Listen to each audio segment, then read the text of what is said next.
4 senior presentations today, beginning with Greer Horridge. Greer is described by her friends as having a personality which shines through in her every interaction.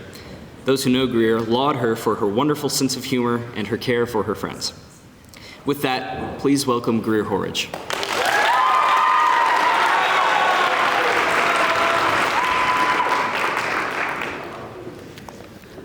Thank you, Johnny. Impulsive behavior is something many of us have. However, we never seem to understand why we have it or why we do some of the things that we do. When I was younger, I always wondered why I am the way that I am.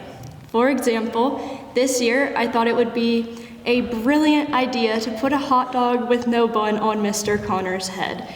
An hour after I tried to give him a wet willy, he then told me I would spend the rest of the year in detention. With that being said, after I did it, I realized that I had made a mistake.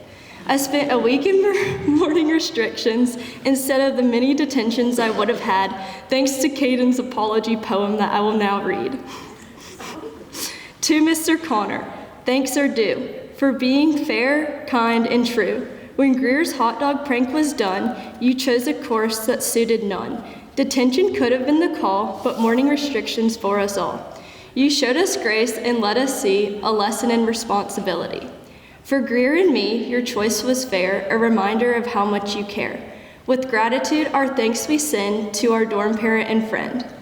After that night, I began to think of when I was younger and would often cause chaos within my siblings, family, and friends. At first, I just excused it as being the youngest of 3. However, it eventually got to the point where I began to lose myself even more, and I had to get help. Knowing from an early age that I was a lot different than my peers, I became very insecure and depressed. I needed help, and I couldn't reach my full potential. Therapy helped, but it was more of a Band-Aid than anything, and I was struggling with opening up with those around me. January 2023, I was diagnosed with depression and anxiety. Hearing this made me think that I had all the answers to why I make these impulsive choices. But nothing really changed. A few months later, I was able to make the biggest impulsive decision yet. I decided I needed to change because I wasn't able to enjoy my home anymore. I made the decision to apply to Baylor, set up tours, and eventually got in. I could finally see the light at the end of the tunnel, and for the first time, I felt hope. I knew my parents were sad and a little upset that I was going to attend their rival school, but they knew it was the right decision. Things didn't change immediately like I had imagined. I still had to get used to a school 500 miles away from home, new friends, and how to overcome my depression alone. Slowly, it began to pay off. I realized that I had a dorm of 50 girls who are always open to late-night talks, my dorm parents who check in constantly, and my sisters on 4th floor who live in my room 24/7. Even though I struggle at times, with their help, I continue to move forward in life.